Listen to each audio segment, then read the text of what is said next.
Welcome to Regents Roundtable. I'm Stephen Ludwig. My guest today is Carrie Besnette Hauser. Dr. Hauser is the president and CEO of Colorado Mountain College, a public dual mission institution serving over 15,000 students on 11 campus locations located throughout 9 Colorado mountain and resort communities. We will get into what a dual mission institution is in a few minutes. CMC is also unique as it's a local district college, and we'll also talk about that. Previously, Carrie was a senior fellow and Kaufman Scholars CEO at the Ewing Marion Kauffman Foundation. She was the vice president for advancement and external relations and foundation executive director for the Metropolitan State University of Denver.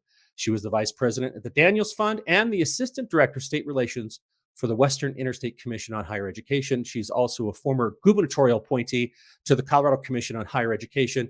And perhaps most importantly, Carrie and I met 20 years ago, and it's hard to believe it's been 20 years, in a leadership program based in Denver, which was super fun to do and to get to know Carrie and a bunch of other folks. Carrie, welcome, and thanks for being here today.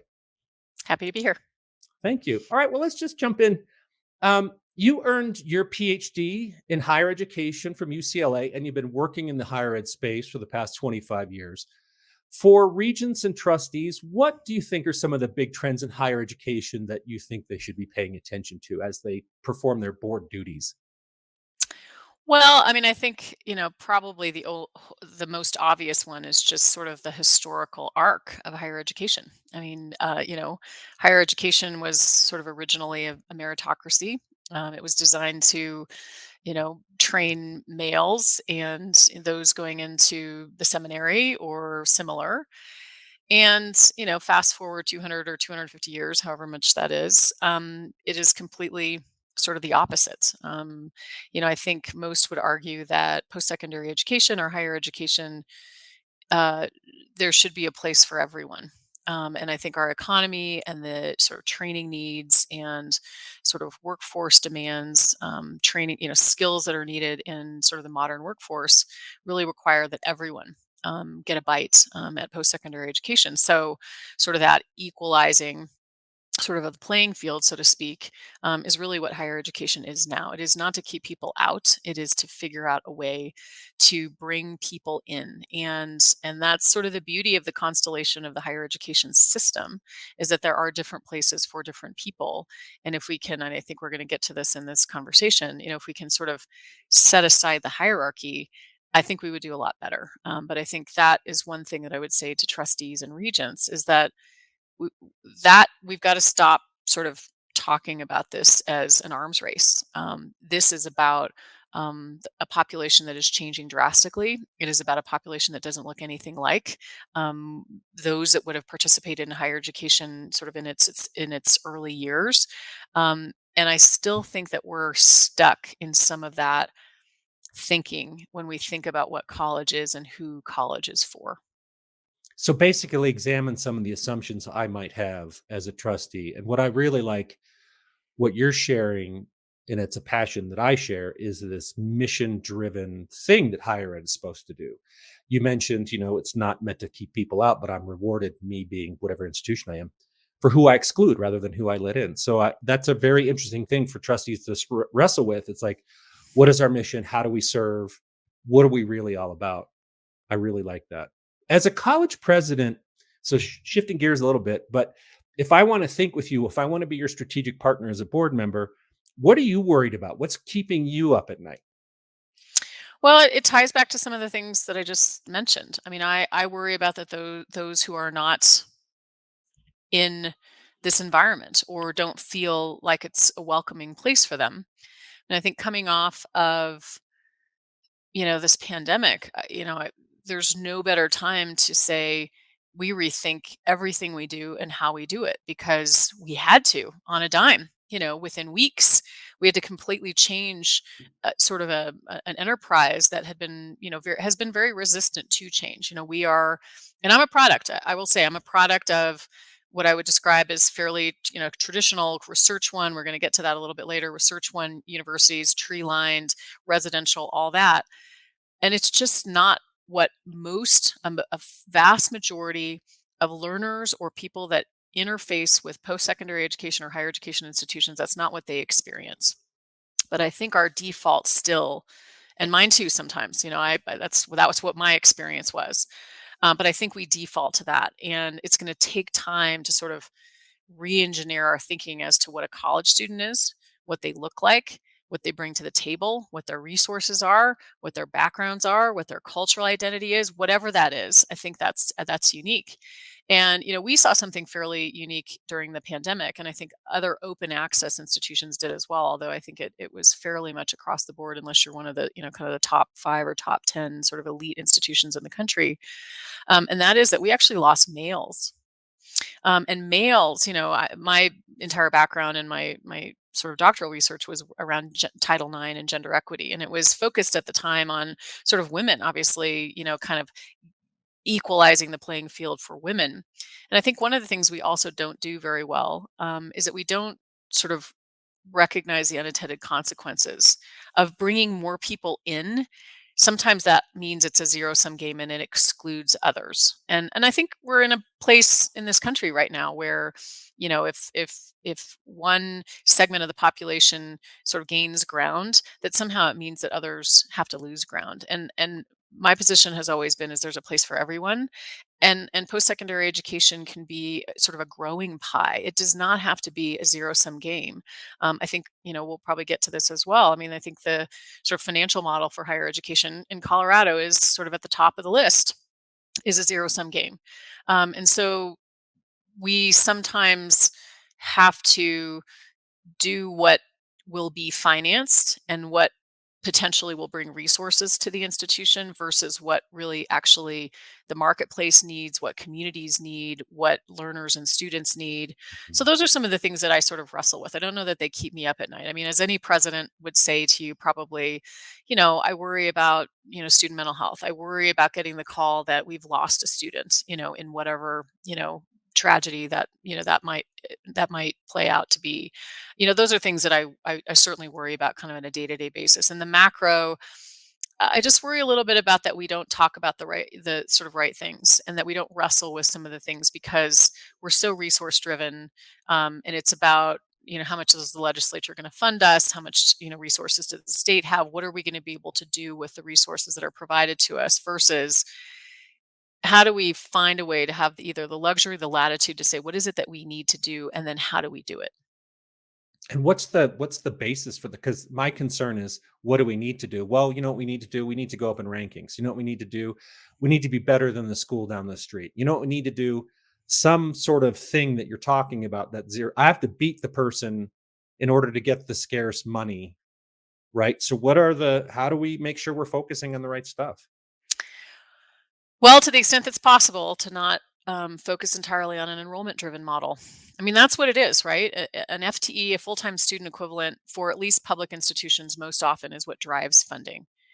And I think that we sometimes lose sort of the kind of recognition that if we can figure out what needs to be done and then deliver it, obviously there's a marketplace out there, but there are fewer and fewer and fewer, and we will get more to this. There are fewer and fewer and fewer of those sort of FTE that drive a lot of the sort of financial models of a lot of institutions around the country.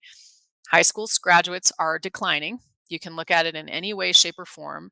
And what I would describe as the sort of more traditional high school graduate that's going to be more inclined to go to a post-secondary education institution, particularly those that might have, that may be more exclusive in their enrollment models than inclusive. That's just not the pipeline anymore. Now, are there plenty of individuals or bodies to bring into our institutions? You bet. There are first generation, those that have sort of always been excluded. There are adults. I mean, there are 500,000 individuals or more walking around Colorado with some credits towards a degree, but they never completed. Yeah, There are and take plenty. that and take that nationally. Like, that number's Correct. not, if we have a half million in this small Right. state, No question. yeah, Yeah, yeah. no question. So, to think about, I think we have to re-engineer how we think about how financing happens for a lot of institutions, and that is based on enrollment, right? Mhm. Tuition policy is set, discounting policies are set at a lot of private, very elite, expensive institutions. Discounting policies are set based on enrollment and based on who can pay the full boat and all that. And yes, it is, it's sort of blowing up the entire model. And if ever there were an opportunity to really rethink the model, this is the time because we have just been Mhm. through the biggest disruption that probably will ever occur, you know, second only to, Pell Grants and sort of, early iterations of access and, land grant institutions and all that. Are we sliding back into our old habits? I would argue that I think probably we are. Mhm. So that brings up that leads in great to this next set of questions. You and I have talked about this. It's a conversation within higher education. I've talked to some other guests on this podcast about it. There's a lot of challenge of mission creep and groupthink, quite frankly. It's like, oh, what worked for Carrie's institution? Well, we're going to steal that. What worked for mine, rather than thinking new. But it's also this idea of just going up and up and up. And one of the things that I really admire and appreciate about Colorado Mountain College is its commitment to its community. Like, it is just laser focused, it seems to me, and like, what does the community need? What do our students or learners need, whatever language we're using today need? And I just love that. And why do you think what do you think that other colleges and universities could learn from CMC's great focus on serve, serve, serve? Well, I think we're in a somewhat unique position, and this will get a little bit into some of the things that you mentioned earlier about dual mission and local district. We are a little unique in this regard. This is why we are who we are and what we do. We were created and founded 60 years ago, literally by a vote. At the time, people in these sort of kind of rugged mountain resort communities, there was no broadband, there was no I-70 through Glenwood Canyon. I mean, there was just none of that. So, there's a longer story about it that if folks are interested, we can, certainly share links and information to that. But there was a small group of sort of, kind of pioneers at the time that said the only way that we're going to serve our local communities and not have people leave either to pursue their post-secondary education or whatever they want to do. I mean, they'd have to go to Boulder or Fort Collins or whatever, is to create it ourselves. And that's essentially what they did. So they bushwhacked around these mountain communities and created a taxing district and put us on a ballot and said, you're not going to have any kind of physical infrastructure for many, many years, but we're asking you to have faith that we're going to create something that's going to serve, at the time, ranching, mining. If you think about what the economies of these mountain communities were, they weren't ski resorts, they weren't resort communities at the time. But I mean, ranching, typesetting, I mean, you think about some of the really early programs at Colorado Mountain College. But sort of long story short, by a vote of 2-1 in 1965, this enterprise was created and it needed $60 million in tax base, and it needed 400 high school graduates to create what was then a local district college. This was sort of during the junior college movement. Many institutions in the state were some semblance of a junior college. You might remember Grand Junction Junior College is now Colorado Mesa University. There's a whole lot of institutions that started very similarly as CMC did. And a lot of them, over time, their trustees, their leaders, whoever that was, thought, oh, the better way to go and the safer sort of financial safety, in the future is to go into the state system. And so they did that. And a lot of institutions did that were local district colleges or had some sort of local funding. The regents and so the trustees of CMC over the years after we were founded resisted that temptation time and time again, and they were right. Because all that's happened in these mountain communities is sort of the property values. We're a special taxing district. We're the largest in the state, and we're essentially a mill levy that supports the college, and 70% of our budget comes from that local mill levy, and it's residential and it's business, it's agriculture, it's all that. And originally it was mining and it was oil and gas. That was the sort of financial model in these mountain communities. And now, of course, obviously, we have this sort of these resort mountain towns where one house in Aspen, Colorado, is worth $60 million. That's what the tax base needed to be originally. So, all that to say is we are an expensive model. That's not to suggest that we have a whole bunch of money sitting around that doesn't go used. We have 11 campuses in small, very high cost mountain communities because of that financial model. We do get a little bit of money from the state. We are a public institution, so the state does recognize that we train and put people into these economies, similarly that other higher education institutions do, but we don't get nearly sort of the return on the investment of a state dollar because we have sort of this local subsidy. So Mhm. getting back to your question, It's a little bit hard to say to other institutions, do what CMC does and how it does it, because their financial models are entirely different. We are entirely beholden to, and our model is a return on the investment that these mountain communities make in us. So we don't offer electrical engineering or marine biology or whatever. Those are not relevant to these mountain communities. We offer Mhm. avalanche science, ski area operations, hospitality and culinary programs. We train every teacher, every law enforcement officer, just about, any first responder in these mountain communities. That's why and how we do what we do. And we select programs based on what the marketplace is, what the economy tells us, and what our industry partners tell us, whether that's the big ski resort companies or the smaller businesses that say, we need, X number of nurses in a, assisted living, environment or whatever that is. That's what we do. And that's why we're so completely organically connected to these communities from the day we were founded to today. And we just sort of re-up that, Mhm. every, period. We're kind of in a 2.0 or a 3.0 of our original iteration. And that's, who we are and the essence of what we do. So for me, there's never any question about our programs and how we go about them. We don't offer things that just aren't relevant and don't connect to these local mountain economies, give people livable wages to actually be part of sort of the engine that makes these mountain communities operate. And that's where we start and that's where we stop. So I would respectfully have I'm going to add. This is a yes and. So I love the fact that you came 60 degrees. 60 years ago there was a vote, and the community brought you into existence, and that's why you continue to serve.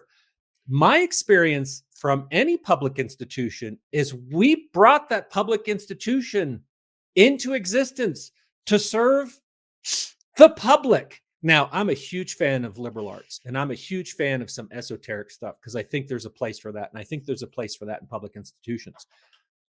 But there's in many states they have different funding models, and we've talked about Colorado a lot, and a lot of people have been listening to this around the country. But one of the things that always struck me is like, well, we only get X% of money from the state. It's like, well, plumbers and teachers and truck drivers paid for the buildings you've been in over generations. We owe them something. Every student loan that comes from tax money, every grant comes from tax money. So I don't know what you're talking about when you say taxpayers don't support you. Soapbox, I'm off. Okay, great. Why do you think it's so tempting for colleges and universities, especially like it's usually from the leaders, but the trustees and regents are always on it, like, oh yeah, we should go do something different than our intended mission. Why is it? What do you think the temptation is? Like, we're doing something really well today. Let's go do something bigger, better, shinier. Shinier being the key word, I think. What's that temptation about? Well, I mean, I think there's two sides to the same coin. I mean, I invoked our institute, our sister institution to the west of us, Mhm. Colorado Mesa University. I mean, they started as Grand Junction Junior College. They're a completely different institution today. Would any of us argue that they're not entirely within their abilities, rights, have evolved exactly to where they need to be or where they think they Mhm. need to be, and quite frankly, as simply as you can say, what they can afford to do. I mean, the resource question comes back in this as well. You can't just offer every program because you can't afford to do that, right? You don't have the Right. same student pipeline. You don't, I mean, all of us can't offer every single program. It just, the marketplace just doesn't, It's not it possible. just, Yeah. it just doesn't make any sense. So I think, and you just look at, University of Colorado, Denver. That was an extension office of the University of Colorado system. If you look back, I mean, if you just sort of be a historian of Colorado higher education, most institutions didn't start as to where they are now. You mentioned that I was formerly at Metropolitan State University of Denver. It was actually Metropolitan State College of Denver at the time. The state college system was under one board at one time. They all have Mhm. their own boards now. So, would anybody argue that that's the right place for them to be? I don't know. I think most would probably say that was the right evolution and that was the right progress. That was the right growth for them. Certainly higher education has grown from its, sort of inception. Where I think there's an opportunity is, I've argued publicly that I'm not sure that I would say that Colorado has a higher education system. We are a confederacy of institutions that do their own thing.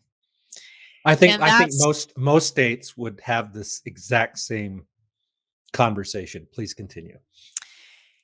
Well, I mean, it depends a little bit on your higher education sort of system office, That's and fair. Colorado is a coordinating board. It is not a governing board, Hmm. governing body. And so, to the extent that the Colorado Commission on Higher Education, on which I used to serve, Hmm. the Department of Higher Education, their job is really to coordinate and to make sure that, to the extent they can, without a whole lot of levers, frankly, to sort of move us all in a place that we coordinate well and that we, Hmm.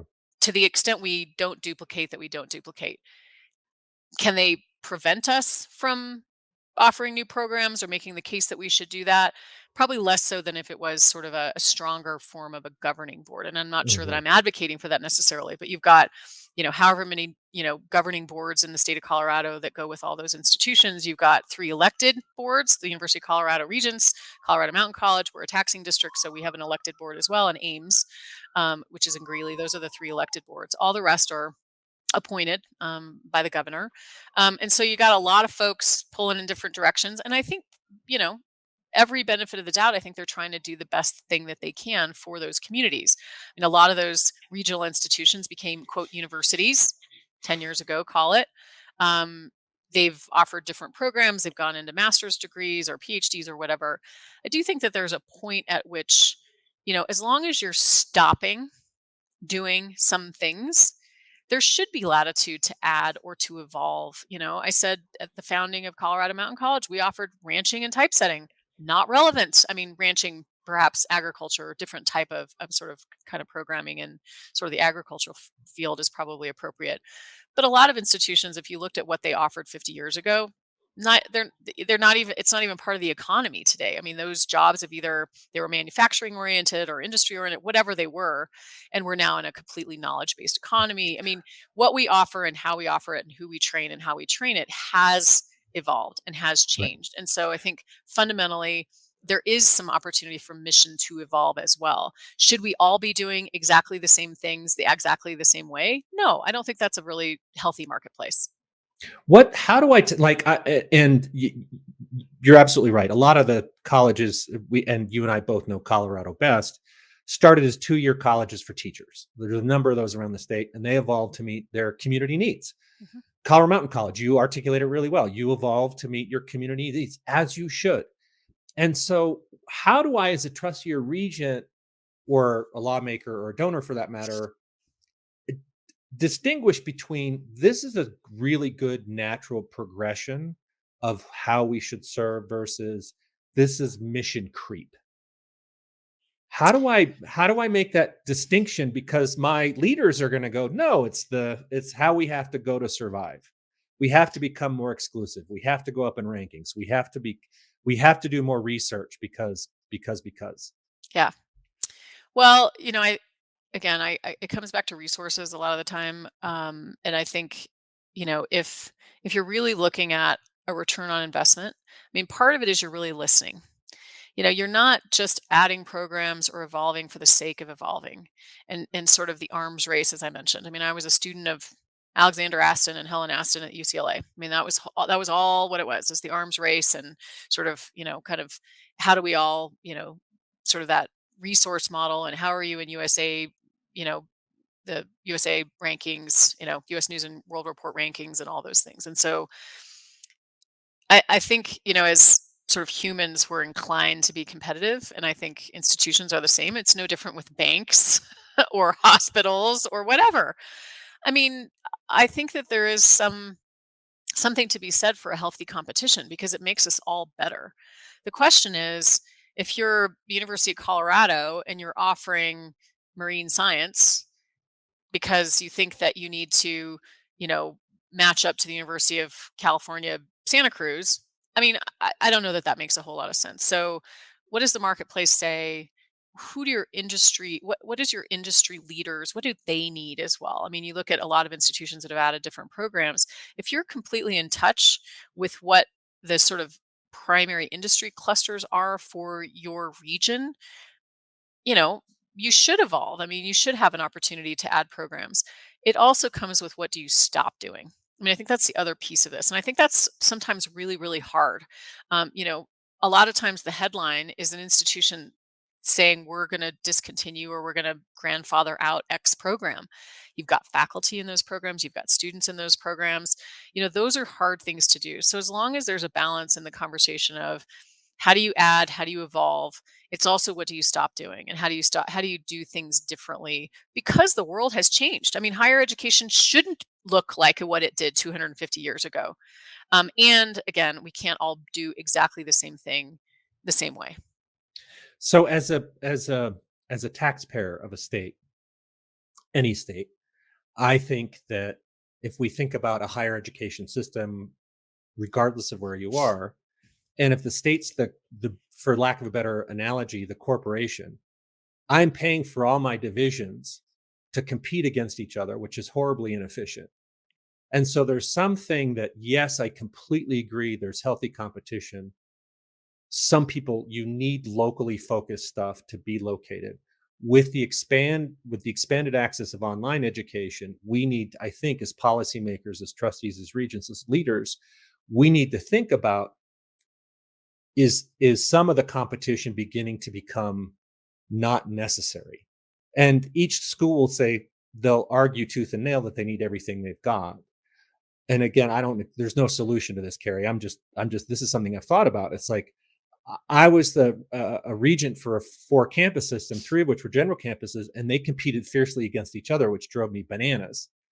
And then I saw it at the state level, and I see it at other as I read and talk to other leaders throughout the country. It's the same thing, and there's a lot of waste going on that doesn't need to be because of this natural human tendency, the tendency to compete. Again, a lot of upsides to it, but as a taxpayer with limited resources, I'm and there's no magic bullet, so it's just something, and it's an observation. Switching gears, unless you want to respond to that. No, I was just going to say, yeah. I mean, yes, and in a state like Colorado, where you have sort of the constant sucking sound of the Front Range and sort of the population in the Front Range, institutions that are locally based and locally modeled, Gunnison, Alamosa, Fort Lewis, Grand Junction, CMC and its, dozens of communities it serves. There is something to be said for those localized. Yes, there's always going to be, I think we're going to continue to find ways to tap online opportunities or hybrid opportunities. And there's nothing to sort of replace what it means as an employer. Remember that we're all employers as well. So we contribute to sort of the state economy by virtue of the fact that we employ a lot of people. And we make these communities that are not sort of in kind of a really populous area, more vibrant. We're about human capital. We're about being, places where people gather for events and author talks and all that. So, so there's that piece of it as well that I would argue is part of what we return to the taxpayer. Is it's a more qualitative, perhaps, sort of kind of product than it is we have a student that graduates and you can see them on the stage and then they go into the economy. So Right. it's broader than that. And maybe it gets a little bit to the liberal arts comment that you made earlier. In this day and age, just having people have forums and opportunities to think and dialogue and be in a place where that's safe, and an opportunity to bring different viewpoints, I think is really important. And I Mhm. think institutions of higher education, play that role, particularly if they have a physical presence in rural places where there isn't another one. And that's really the sort of the resource for that kind of thing. Yep, not simple at all. I agree with everything you just said. Yeah, this is not an easy conversation. Okay, Yeah. you serve on the board of American Council on Education, which is sort of the premier association of college and university presidents in the United States. Now, ACE is leading a process to rethink the Carnegie classification system. For those of us, what's the cheat sheet version of what is the Carnegie classification system? And then we'll go from there. Well, it's actually really germane to the conversation we were just Yeah. having. So the Mhm. Carnegie classification system was instituted 50-ish years ago, 1970. And I think, in all good intentions, this was Clark Kerr. And if anybody's a sort of a, kind of a student of higher education, you'll recall some of these names. But it was really, I think, an intention to sort of classify institutions. And to the conversation we were having, to put them sort of into buckets that made sense to sort of the marketplace. Because this was really during the explosion of higher education, right? You have land grant institutions, you have institutions, a lot of community colleges around the country that are starting and circa 50 years ago. And so then sort of what does that all mean for the marketplace? So it really was sort of this categorization of higher education institutions. And the most prominent of those is the research one, right? You hear that a lot. The research one institutions, maybe sometimes you'll hear regional comprehensive institutions or whatever. You can go to the Carnegie classification system and sort of look at that. And probably I'll, most I'll put a link in yeah, somewhere for this so people can have okay. it. Yep. And so probably most regents and trustees know what the institution that they serve, where they sort of line up in the Carnegie classification system. And I would speculate that a lot of them, or many of them around the country, and I talked to a lot of presidents, are aspiring to become a research one. Ah, what? I'm shocked. Hold on. I'm So it shocked. so I don't know that it was initially intended, at least I would argue that it wasn't initially intended to sort of be this normative kind of arms race to the quote to the top. It was really intended to say, if you are interested in research or going to medical school or whatever, this is a group of institutions that would be a fit for you. Or this is what those institutions perform, the duties and sort of the services and a mission that they perform. If you're interested Hold on. in, Hold on. Was it really that benign? I think, if you go back and Wow. sort of Yeah. it That's was a no, that's what categorization I system, got it. right? So it's like, oh, I love it. Like, oh, Right, we're just trying to make sense of this. right. And now And oh, it's something entirely different. So, and again, I'm a product of two research one institutions, mhm. University of Arizona and UCLA. So I certainly, get this. And I've worked with other institutions and know a lot of presidents that is actually their goal. I mean, they have stated it in a strategic plan. They're going to become a research one. You see, a lot of HBCUs that are saying, okay, we're now even within historically Black colleges and universities, there's a pecking order within them to become an HBCU, which is also a research one. So it's something that I've sort of, I mean, as a student of higher education, I've certainly learned a lot about this when I was, kind of in graduate school and certainly now in the job that I hold, and some of the other roles that I've held as well. And now I'm sort of one that says time to blow it up. Time to really blow it up because institutions have become something very different than I think those initial, like nothing is the same that it was 50 years ago, right? But we're still kind of set into these categories. And because they have been so set into our mind, just like a college student, right, has been set into our mind. We have an image of what a college student is: 18-year-olds out of high school, living in a residence hall, maybe a fraternity, sorority, whatever, going 4 years, doesn't resemble, probably 80% of who participates in higher education. That does not represent them. Similarly, higher education institutions don't fit well into these Carnegie boxes sometimes because they have evolved or they're doing things different. We'll get to the dual mission stuff shortly. So the Carnegie Corporation, the Carnegie Classification System, and ACE, the American Council on Education, have teamed up, and the Carnegie Classification System will sort of live at ACE for a period of time, and it's an opportunity to rethink that entire paradigm. And one of the things I'm most encouraged by is that part of what will go into those classification systems is the extent to which an institution actually moves the economic and social mobility of their students and their learners.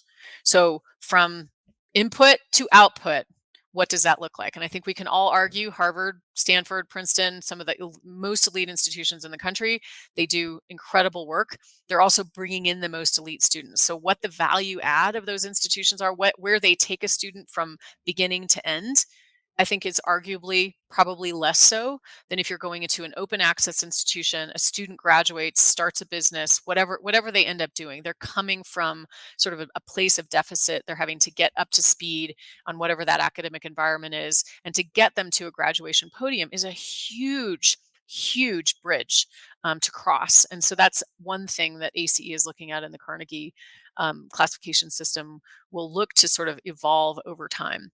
And I think it will. My hope is that, as an ACE board member, my hope is that it will better reflect really the constellation of institutions out there, so that the marketplace understands it doesn't matter whether you're going to a research one. If the best fit for you is a regional institution in Norfolk, Nebraska, or wherever, because you want to start a construction company or you want to do something that's really localized, that should be okay. And it's not some form of a hierarchy, or a ranking system. That's not what I think Carnegie was ever intended to do, but that's what it's become. Oh, boy, I have so many thoughts and feelings about what you just shared that I'm not sure if it's helpful. I'm trying to think of a smart. So I'm sorry, I had four thoughts collide all at once when you shared that. How long will this take? This Oh, probably reclassification several take? several years. It'll probably take several years. Is And there there's an any oppor what? Sorry, I Go ahead. interrupted. No, go ahead. Nope. There's an opportunity. I think there's an opportunity for you and regents and people from, ACE will partner with lots of organizations around the country. Um, you know, AGB, Association of Governing Boards, and others, obviously that the regents and trustees and alumni directors are involved with over time. And they're doing a lot of focus grouping right now. There's an opportunity to weigh in. And my fear, I suppose, is that anytime you try to dismantle something, there's also a lot of folks that want to stay kind of where they are, and just what we just talked about. There's institutions that have been aspiring to become Mhm. move up the quote up the perceived ranking system, Yeah. and you sort of take that away potentially. I think that's a challenge. It's interesting what you share. It's so curious to me,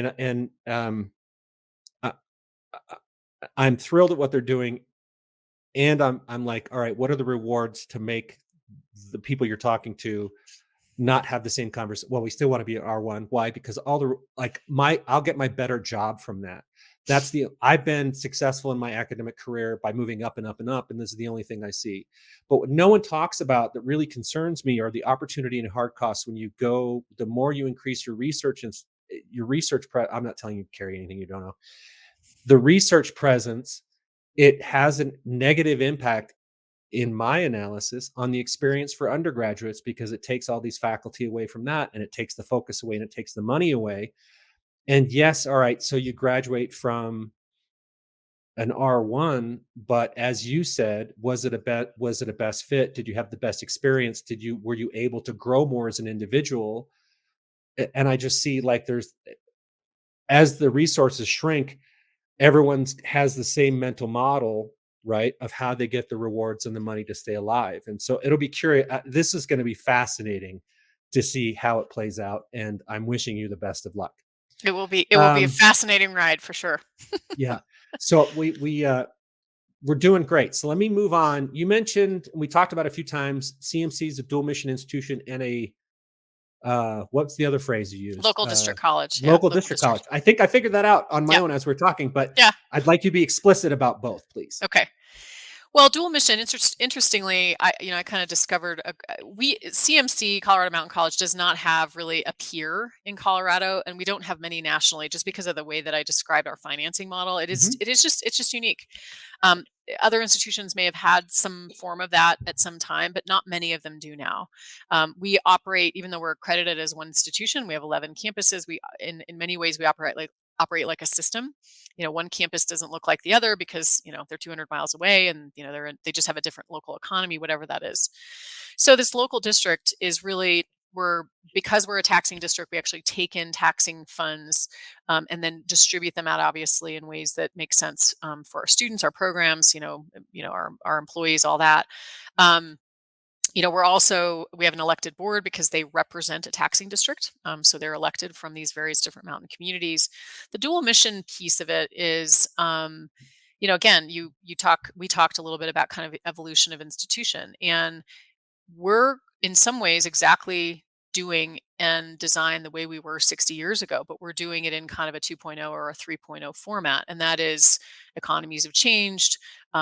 Sort of the degrees that are either perceived or required to fulfill certain jobs. If you're going to be an RN, you need a 4-year degree in nursing. If you're going to be a teacher in the state of Colorado, you need a bachelor's degree. Those things are, quote, required for employment. And so we respond by virtue of offering those programs. So a decade or so ago, we were predominantly offering two-year programs and associate degrees, not dissimilar to other institutions in the state that had done that at one time. And we, sort of made the case that our region has evolved, and so we also need to evolve and offer programs that are going to actually fulfill the jobs that are needed in these communities. And so we do offer a blend. We offer a blend of bachelor's programs, associate degrees, highly specialized certificates. I mentioned earlier, I think we have the only avalanche science program in the country. We have a ski and snowboard design program. Those would be sort of things you go, oh, that probably makes a lot of sense for Colorado Mountain College. We do a lot of outdoor industry programs, but we also fuel sort of nurses, teachers, sort of all those kind of backbone, jobs that are required in these communities. So when That are required for a community to function. correct. Yeah, like So super critical. Yeah. yeah. So I'm often asked, are you a 2-year institution? Are you 4-year institution? And I push back on those terms all by themselves because what is a 2-year degree anymore? It's actually an associate degree that you might be earning in a year or 3 years or 5 years, or you might be doing it online or whatever. Quote, 4-year degrees traditionally are a bachelor's degree. So I talk in associate degree, bachelor's degree granting institutions and try to stop talking about time. We talked a little bit about sort of online education anymore. I mean, there are individuals, as we talked about, 500,000 or more individuals that are walking around with some form of a, some you know, um, credits, but they haven't earned a degree. Their bachelor's degree might come in 22 years. So stop talking about time. Anyway, that's my little diatribe. But people say, are you a 2-year or are you 4-year? Yes, we're both. The answer is yes. We offer sort of a blend of all those programs because that's what our mountain communities need, which makes us dual mission. So there are a group of institutions around the country. Your listeners can go to dualmission.org. You can throw that in the chat at some point. And we actually have a national summit conference coming up in early November. Colorado Mountain College is hosting that. But I kind of came upon this group, I don't know, call it 5 years ago or so now, and went, wow, okay, there are some other unique kind of unicorns out there in the universe that are kind of like us, that do sort of this blended sort of offering of degree programs. The other thing I would say is sort of dual mission is kind of this bachelor's plus, kind of associate and certificate programs. It's also, we offer applied programs and we offer the liberal arts. That's sort of the dual track. And the other sort of way that I describe dual mission institutions is that it doesn't matter what sequencing you come into our institutions with. In other words, a lot of times you think, oh, you're going to start with an associate degree and then you're going to do a bachelor's degree, and then you're going to go on to graduate school. We have plenty of people in these mountain communities that come to us with a bachelor's degree and then they add an associate degree or a specialized certificate because that's what they need for these local economies. Those are the skills that they need. So the other piece of a dual mission is it doesn't matter when you come to us, right? It's not linear one direction or the other. So there are institutions out there in the country that are operating this way, and we have sort of aligned with them. Most often, there's not any sort of absolute around this, but most often they are rural. They're in places where there is not another institution of post-secondary education. So if they don't offer it, it's not offered. Or individuals, sort of like we discussed earlier, it's why CMC was created 60 years ago. If we don't offer it, somebody has to leave. And you also don't want to lose sort of your human capital in these communities. So that's another piece of what dual mission institutions are, is they are most often not surrounded by other institutions. So you're not going to, in our case, you're not going to be in the Front Range and be dual mission because, just at the Auraria campus, right? You have the Community College of Denver, you have Metropolitan State University of Denver that's mostly offering kind of that bachelor's degree level. And then you're offering, then you have the University College of Colorado at Denver. So each of those institutions is going to offer a blend because you can get it at the institution next door. In our case, that just doesn't happen. So other institutions in our kind of grouping, Dickinson State University in North Dakota, they're kind of way west North Dakota. There's not a whole lot else out there. Albany State University in Georgia, a number of the Utah institutions, they were really the pioneers of this model. Their legislature really sort of endorsed kind of this dual mission thinking. Snow College, Weber State, I mean, if you just think about where those places are, and they're not offering everything, but they're offering a blend, and Mhm. students can come in, and some of the students that I've heard that attend dual mission institutions, they'll say, I came in thinking I was going to do an associate degree, but I saw my peer pursuing a bachelor's degree with some of the same faculty. Well, wow, I can do that. So this kind of, sort of modern day kind of one room schoolhouse kind of concept where it's a one-stop shop for certain programs that make the most sense for whatever that local geography and those local communities are. That's really what dual mission is. So CMC is now a dual mission institution in statute. We ran legislation a number of years ago to just acknowledge that we sort of operate this way. And we're, kind of one of the leading institutions in this movement. We have a very large grant from the Lumina Foundation to pursue this work. And there's lots out there. So there's some publications that folks can find. We can get you the links to those if people are interested in that. So we'll see where it goes. It's interesting. I think the model you describe, there's a lot of talk about how higher ed, a lot of people are not choosing to go to higher ed because of cost. and they're doing, the Google certificate program or the Microsoft thing, and they're getting what people call micro credentials that they can put on their LinkedIn thing. And it sounds like you are actually at the forefront of where a number of colleges will need to go in order to survive. And it will be painful for them to go, oh my gosh, we're going to offer an associate's degree. Ooh, ick, right? Because that's the way they think about the world. But I don't think they'll have a hard time offering badges and credentials. And like you took a 3 series course on whatever. Right. And so I Coding or think, whatever. yeah, Sure. yeah. Do you think, I think it's a model, as you said, a lot of different models in higher ed. It's super helpful to have all different choices, competition to get the best of us. But do you see sort of this quasi, if it not a literally a dual mission, a quasi dual mission growing in popularity at colleges throughout the country and universities?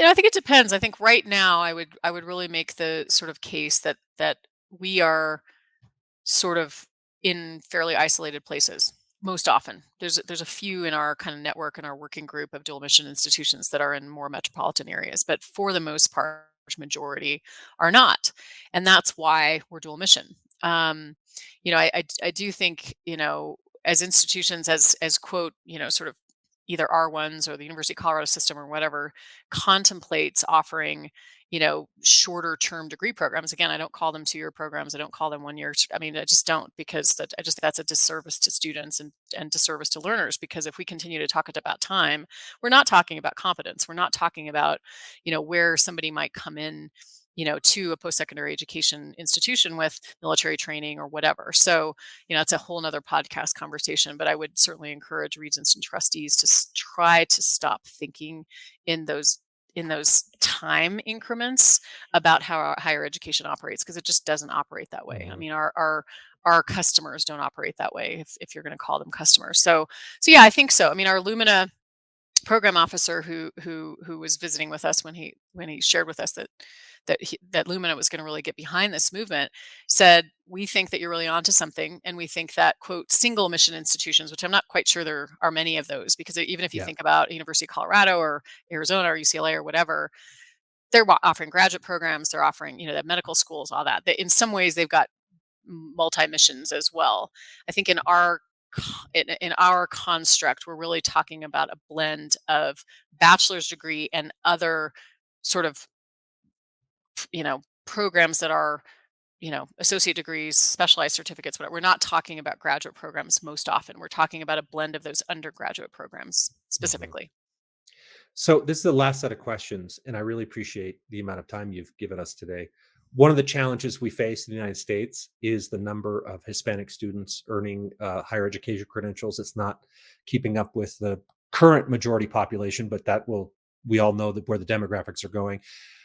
I think this has major implications for the United States as far as fairness, for one. I mean, just basically there, but also how we remain competitive as a society and how we remain stable as a country. You can't have large groups of people not having access to certain things and have it work out. Now, Colorado Mountain College has been designated a Hispanic serving institution. What does that mean? Why is it important? And what do you do differently than other colleges? So there's kind of three questions in one in that one. And I could break them out if No, you're I think awfully smart. You track I these think I things can really I think well. I can catch up. I get asked this question every once in a while. I can imagine. So a Hispanic serving institution is a federal designation, not dissimilar to a historically Black college or a Native American serving institution. It means that the number of students that you serve, at least 25% of them, in our case, are of Hispanic Latino background. So that's what it means from a federal designation standpoint. Um, I'm gonna go find this out at some point because I keep saying this. I would speculate that Colorado Mountain College is, if not the only one of the very few like us. We're a little bit maybe odd. You wouldn't probably think of CMC or an institution that's serving communities like Aspen, Colorado, and Breckenridge and Steamboat Springs and places like that, kind of ski resort communities, as a Hispanic serving institution. Very often they're border, they're in Texas, Arizona. I mean, obviously we've got other institutions in the state of Colorado that are designated as HSI. Um, so, maybe, stepping back a little bit, when I arrived at Colorado Mountain College about 9 years ago, we counted about 13% of our students as Latino or Hispanic background. And we also looked very closely at what our K-12 pipeline looked like. And in many of our high school districts or our K-12 districts, depending on where they are, Carbondale, Colorado, I mean, even Eagle Valley schools, which, you look up the hill and you see Beaver Creek and Vale, 60, 70, 80% has Hispanic Latino student enrollment. If you go to K-6, it's even higher in a lot of cases because that's sort of the backbone economy of these mountain communities. That's the pipeline. We talked about that earlier, right? You're not going to be a white 18-year-old kind of high school graduate. That number of that population is declining as to who's going to college, and the part of the pie that is increasing is the group of students that we're talking about now. And certainly in Colorado, as our demographics change, that's really where we decided we're going to focus our time, and we need to actually reflect, the K-12 population in these communities. So we were very intentional about it. Other institutions around the state have done the same. I was formerly at Metropolitan State University of Denver, put a stake in the ground and said we need to become an HSI. They did that. We did something similar, at least contextually for us. And so we're now just hovering around 30%. And that was by no accident. I mean, we went in and very much used concurrent enrollment tools, which is where high school students can be concurrently enrolled with CMC and in their local high school. Again, blurry lines between us and our K-12 pipeline because we're the only higher education partner in these mountain communities. So we do work very closely with our high school districts. So we did everything we could because what we were seeing was early on in my tenure, we were seeing so many students come to us not ready for college, and they were burning time, burning financial aid, burning everything else to just kind of go through remedial courses just to get a place where they could get to credit bearing courses. And often those were first generation Hispanic Latino students, many of them from immigrant families, some of them not documented. So we just put a lot of effort into that. And the long story short is that we are now an HSI. And now what that means is that when federal grant opportunities present themselves, we are now on a list of institutions that can apply for grants that we would either weren't eligible for to bring additional resources into the institution, recognizing that we're going to have a lot more students that have a longer way to go because they're probably, they may not have English at home as their first language. There's a whole host of barriers. Is there anything wrong with that? No, it's just what it What is. is? And so we just have to bring people, individuals, whether they're kind of that younger student or somebody that's coming back to us because they've been, in construction or whatever career they chose, and they've come back to us, and they may English still may not be a comfortable language, whatever. We're having to get them to a place where they can sort of integrate and be successful in a higher education model. So that's what being a Hispanic serving institution is. It means translating really obvious things, right? Making sure that even though a student may speak English, anybody they go home to, may be monolingual, they may be living in a multi-generational family, whatever that case may be. We've spent a lot of time thinking about our DACA students and have, instituted a number of programs there. So I do think it's something that we're very, very proud of. I mean, we said we're going to do this, we need to do this, this is the right thing to do for us. And as a result, we have this federal designation. And during all the stimulus money that was coming out, you were talking about taxpayer dollars earlier, every once in a while we just get an extra check and we were like, not quite Woo! sure. And it was because of that HSI Uh, designation. And what it enables us to do is rise the tide for everybody. We can put more into tutoring. We can put more resources into scholarships, financial aid, whatever that is. So it's not exclusive to other students. I think that's really important to say as well. But it makes us a better institution because we're focusing on students that might not have sort of the same level of preparedness or the mhm. cultural background because nobody in their family may have ever gone to college. It's so again, a number of 100 thoughts all at once. Um, what's so interesting is so many colleges go, what we need merit scholarships so we can get the best and the brightest students. And what you're talking about is how does this public institution serve people that will be amazing participating members of our society in a way that helps them and lifts them up, and we all benefit from it. So Right. rather than perpetuating preparedness, I don't want to use the other word, you are doing amazing things, and this is one of the reasons I'm a fan. Like, not all colleges can do this, not all universities, that's not all their That's thing, true. but I think we need to acknowledge and celebrate, and I hope the ACE with Carnegie classification can help us celebrate and bring more resources to institutions like yours that really make a massive difference in people's lives. Because once you get them and they get their associate's degree, bachelor, notice I didn't say 2 year, associate's degree, bachelor's degree certificate, their life and their family is changed forever in a positive way, and we all win. And so there's a number of things that you shared during the conversation. We work directly with the high schools. We figure out what's working, what's not working. We partner with them.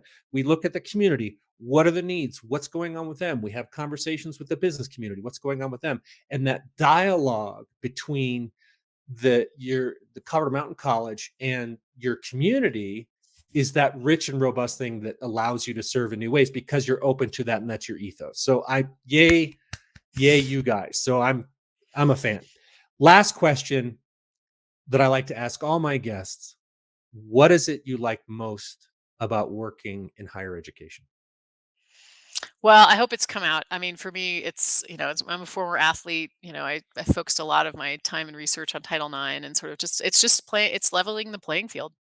It's recognizing that we all don't come from the same place. We're not all going to do the same thing. It's no different than higher education institutions, right? We're not all going to pursue the same thing. To the extent that we can level the playing field and give everybody an opportunity to pursue whatever it is in their greatest talents and their greatest potential, that's what we do as higher education institutions. And we provide, and I think in this day and age, when there's just such vitriol and there's just such um, just this sort of argumentative undertone about so many things, I do think that we provide a place where there's dialogue and there's safety in having differences of opinion and being able to wrestle with those things. And you may walk away not having changed your mind, but you've had a really interesting conversation and you know how to have those conversations and to be a good sort of not just a citizen of the US but a global citizen of the world. And that's a role that I think we play, and it's something that I still really excites me about just the enterprise that we're part of, and the role we play. I think it's really special. Carrie, thank you so much for your time. You're incredibly generous. This has been a fascinating conversation. It's always great to see you, and thanks for sharing. I think this was great for regents and trustees. We all learned a lot today. Thank you. Likewise.